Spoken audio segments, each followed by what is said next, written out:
Minsan matabang, minsan naman ay maalat, kung minsan naman ay matamis.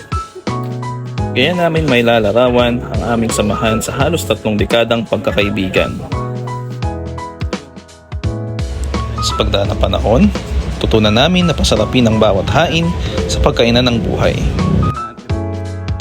Gayon din sa literal na pamamaraan na maihahalimbawa namin sa aming pinili at minahal na karera sa negosyo.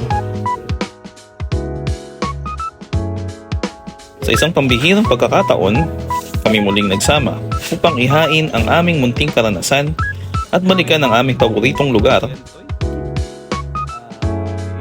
kung saan madalas naming puntahan nung kami ay mga kabataan pa lamang. Yan po si Floyd. Uy, sing na. Kaya't samahan nyo kami ni Floyd at ni Chef June na bulay-bulayin ang bawat karanasan sa loob ng aming kusina.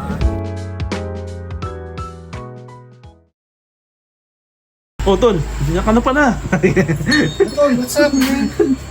Papasok. Naka-vlog na tayo. Hello. Asa ng baby? Hello. Basta. Diyos. Ayos talaga. Tol, umpisa na natin. Oh, let's go. Let's go na. Baklos. Ano pa nga ba? Buti nasama mo si Jen. Ay, siya pa kayong nag-aaya sa akin. Ayos. Po. Wala nga eh. Sira nga yung isang ref ko eh. Sarap po.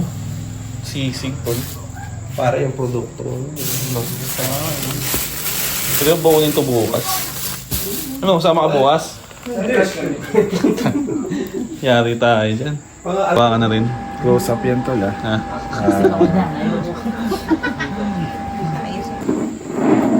Father, kumpisa na ho natin, Father.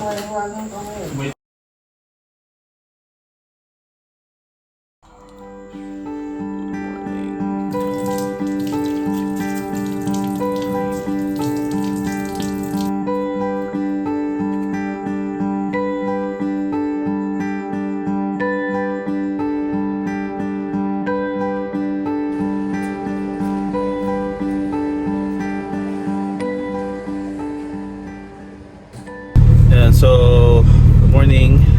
At, time check natin is exactly 6 AM na po. Punta ko ngayon sa bahay nila Chef June kasi may usapan kami na magiging guest ko siya today. And mag-walking kami, pupunta kami sa aming favorite spot. Yun, doon, mag-uusap-usap lang kami about sa, mga na lang mapag-usapan namin. So, alamin natin yung mga mga kaganapan niya sa buhay. Ayan. So tamang lakad lang kami, tamang reflect at tamang usap-usap lang din about sa mga nangyayari sa buhay.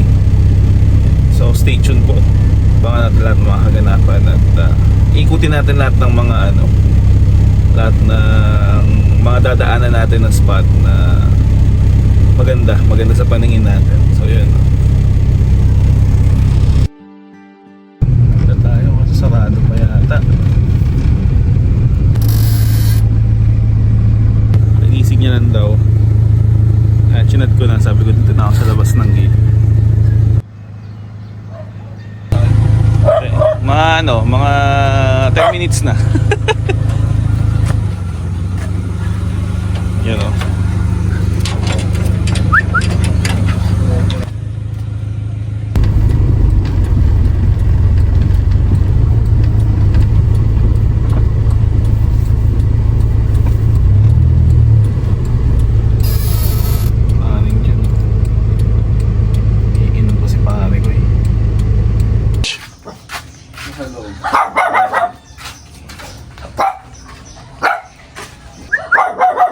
Uy. Ano pangalan nyo? Nakalimutan ko. Yun. Time check natin, tol. Mga 6:45. Medyo mataas-taas na yung araw. Yeah. Medyo mainit-init na. Pero goods pa rin, di ba? Ganda pa rin yung paligid natin. si Chef Jun. Mag-walking lang kami. Tapos pag-usapan natin tol, mga ano, mga tungkol sa mga ano, ex-jowa. De, joke lang. Ayun yung kanyang resto. The kitchen tour. So next time magkakaroon din tayo ng vlog dito, tungkol dito. Yan. Bulabugin natin si Floyd. Bulabugin natin. Sayang di siya nakasama eh. Namamagaro yung paa niya. Matanda na kasi yung tao, mahirap na, baka madisgrasya pa. Diba?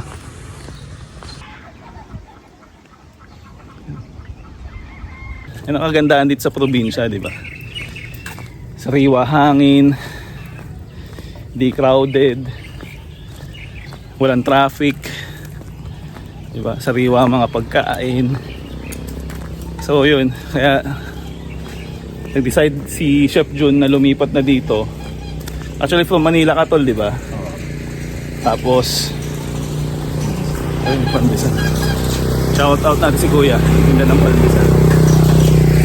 Actually taga dito talaga kami, magkababata kami ni Chef Jun. At yun, nagkahiwala yung aming landas nung kami nag-aral na ng college. So ako nag-aral ako sa Manila. Si Chef Jun naman sa Baguio. Pero high school, same school din kami. Yun.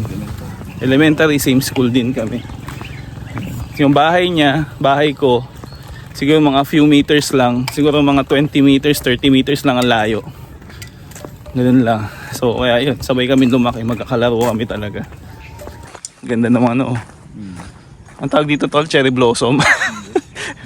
Bugambilya. Yun. Bagong kalsada to eh. Ayan. So sa ano, dito sa may bandang kanan, ito yung papuntang Old Rock. A few meters na lang, lapit na kami sa dagat.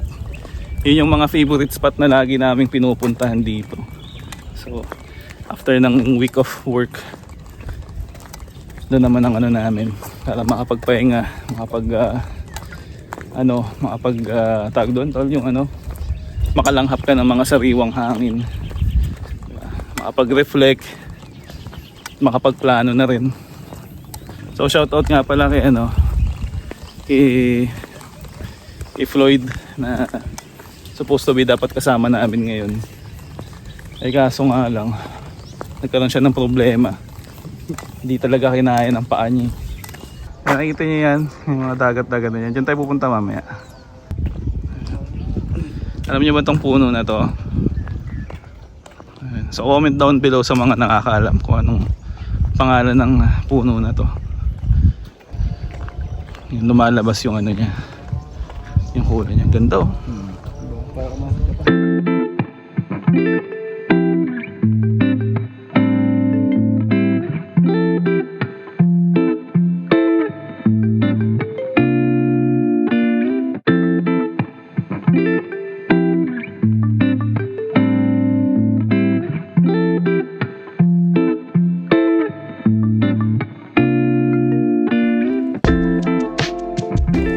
Balik tayo sa usapan na ano, na migration.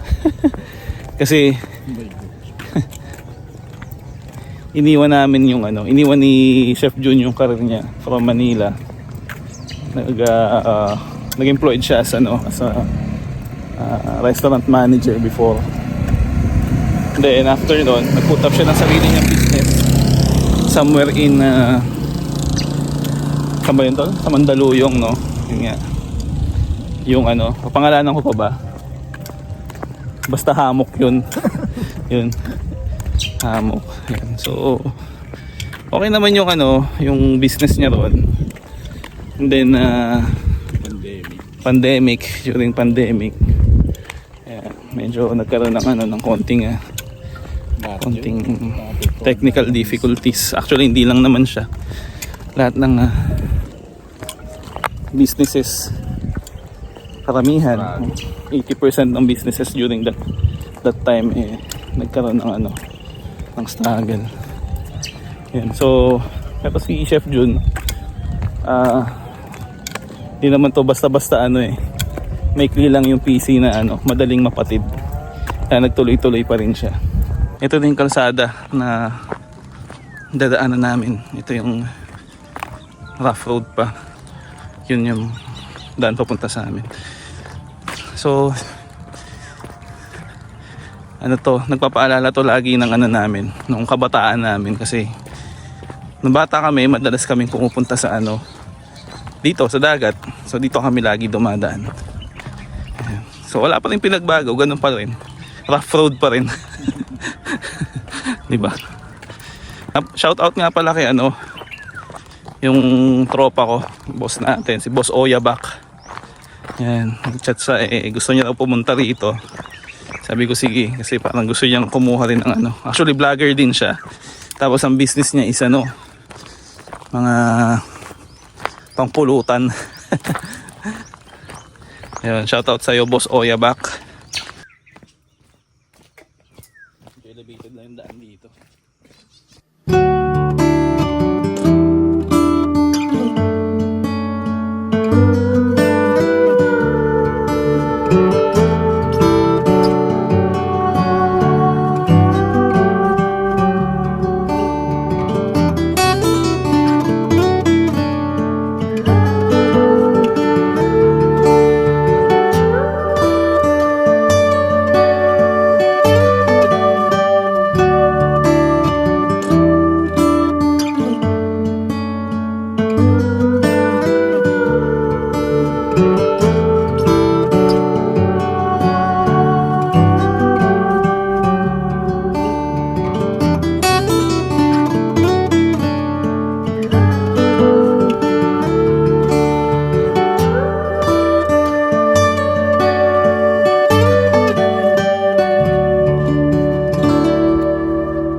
Ada naman tayo. Baybayin natin to hanggang doon sa may ano, sa may batong bugtong. Mga may ano, may transaksyonan dito tol ah. Mga isda. Magdamag na kami laeng. Shout out ka pa Garuda, hindi ko viewers ko mat. Saan kayo galing? Doon paikot. Galing kami doon sa may ano. Si Kuya. Diyan sa may ano, sa may yaya, si kitchen core. Di tinumrong. Ay, yan. Ino kagagyan itoy. Kini? Talaga na pa. Ay toy. Suya ko na mayagap pintan. Masarap po. Ano yung talakitok? Tsaka papa. Turog ko na ka, boss. Hindi ka turog siguro pa na sinanyalan. Turog ka pa, itag. Karte bakpay ka na. Tapos to papa ako. Papakor. Ini, awan talakitok nga naala ka talaga ah. Delikado ah. Ayan. Sige, ano, salamat. Si ano, si Antipat.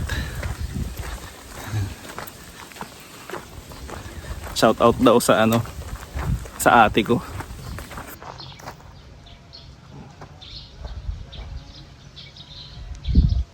Yan ang maganda rito tol no.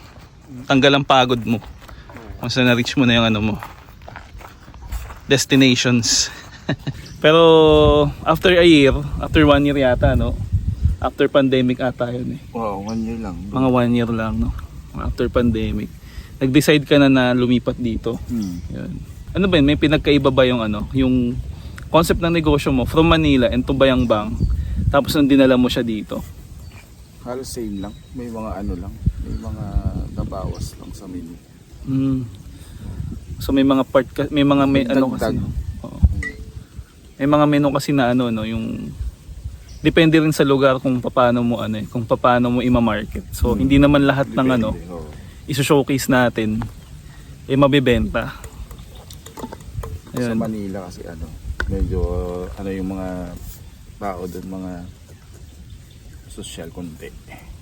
Medyo social. Oo, kaya yung i-ano mo rin, i-akma mo ba yung ano, yung sa menu mo, yung food na isa-serve mo.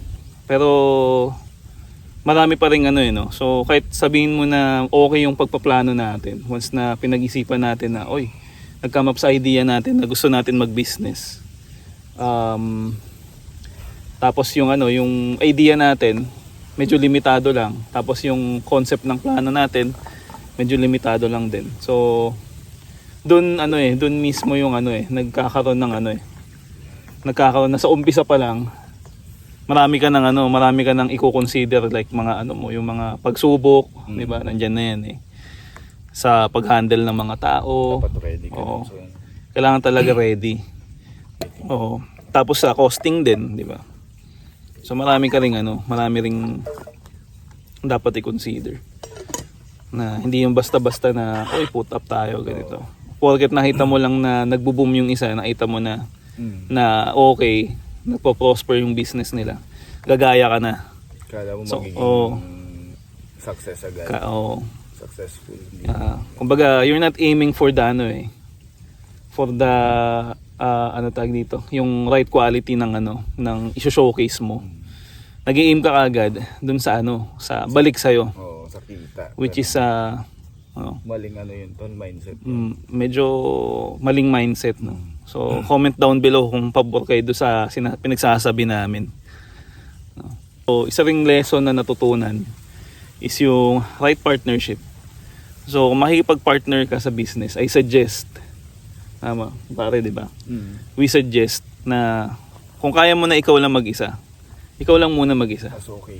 Mas okay yun. Kasi lahat ng plans, lahat ng actions, lahat yun manggagaling sa'yo. Kasi kung may partner ka, well, eventually, tayo kasi, nagiging ugali rin natin na ano, na, alam mo yun, minsan nadadala natin yung ego natin. So, halimbawa, sa isang partner natin, may nag-come up na plan na ganito, may ideas na ganito. May ano. Tapos ikaw naman, parang medyo tagilid ka kasi ganito. Alam mo yun, may ano, medyo May kontrahan na agad. may kontrahan, may mga komplikadong sitwasyon na nangyayari. Start yung So hindi naman lahat, pero most likely karamihan. talaga yun. So, yun. So experience actually to be honest, naging experience namin ni Chef John yan. Nagkaroon kami ng partnership dati sa business, pero yun, hindi rin naman nag-prosper. Pero kagandahan yan kasi since kahit tawag dito, nagkaroon na kami ng ng mga malalawak na experiences pagdating sa ganyan. Naintindihan na namin yung flow ng bawat isa. Kaya ayun. So minabuti natin. Kung ihinto naman natin to, wala naman mawawala. 'Di ba? Kung masasayang man siya, okay lang kasi ganun talaga eh. Sugal yan eh, negosyo yan. Tsaka nalaman natin na kung anong mas okay kung may magiging business partner ka pa bang iba or ikaw na lang. Doon natin nalaman tol na Correct. mas okay na lang na pala na solo na lang. Solo na lang, tama. Yun pala yung pinaka the best doon. Solo na lang. Kasi ma-execute mo ng tama yung mga plano. Yun pala yun. So comment like kung kung nagustuhan niyo yung mga pinagsasabi namin. Pero yun eh. Based on our true experience, yun yung talagang naging namin, nangyari talaga. Ayun. So yun. Sa next vlog siguro namin, pag-uusapan namin mismo dun sa loob ng business ni sa mismong restaurant ni Chef Jun. Ibang mga technicalities kung paano nangyayari, paano ginagawa yung ganito, sa nagmula yung idea ng mga ibang menu nila, 'di ba? So yun.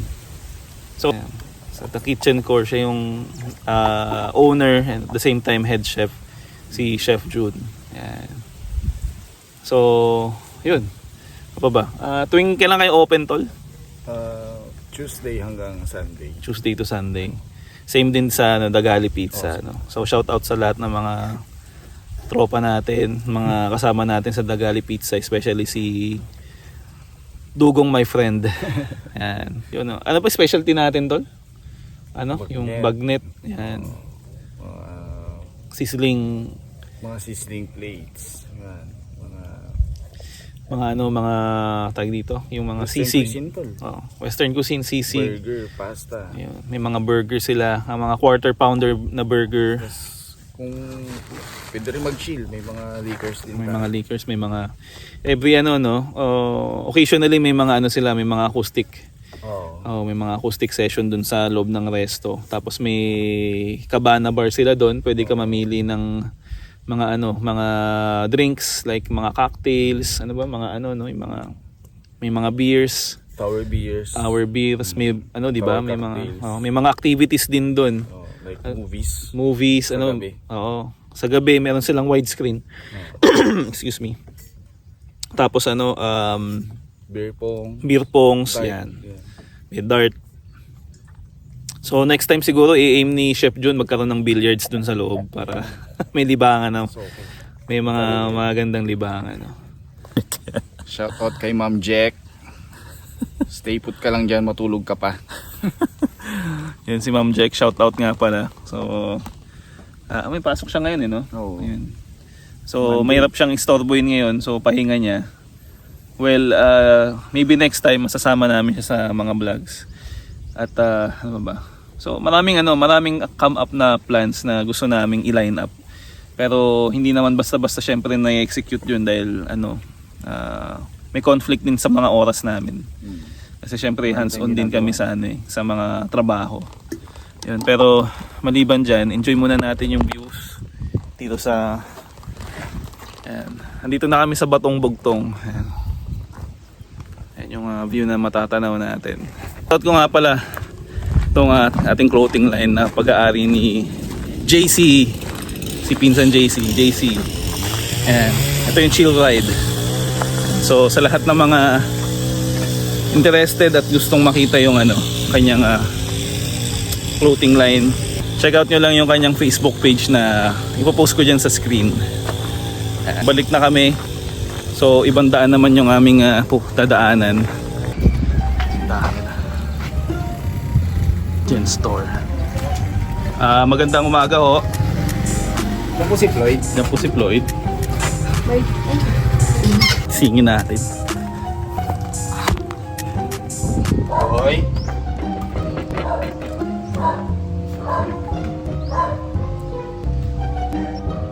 Tulog ka pa ay?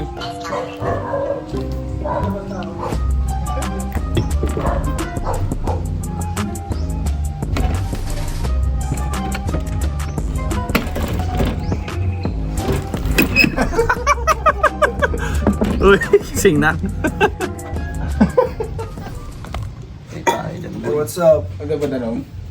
The Bastet? Ano yun tuloy? Bumukas yung ilaw.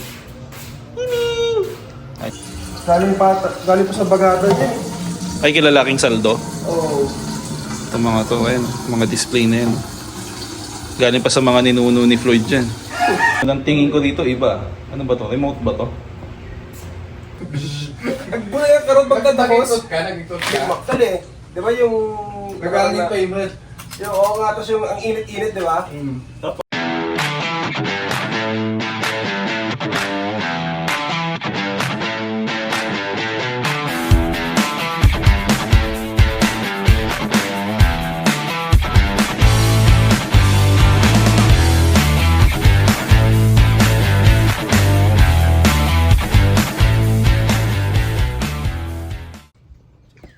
Kakat mo ba yan? Oo, kinakat ko yan, syempre. Ha? Oo. Nagkatid-tugay ito na eh. Nasa orasan. Wala akong may shoutout. Wala. Ano pa trabaho mo? Okay naman. Mabait naman sila. Kapi na lang tayo. Pa. Ano? Best talaga yung galing pa ng Wakanda yan. Hindi ako nagpa-function pa. Ganda nito eh. Tulog pa yung kalating isip ko. Nahiya ka sa camera, no?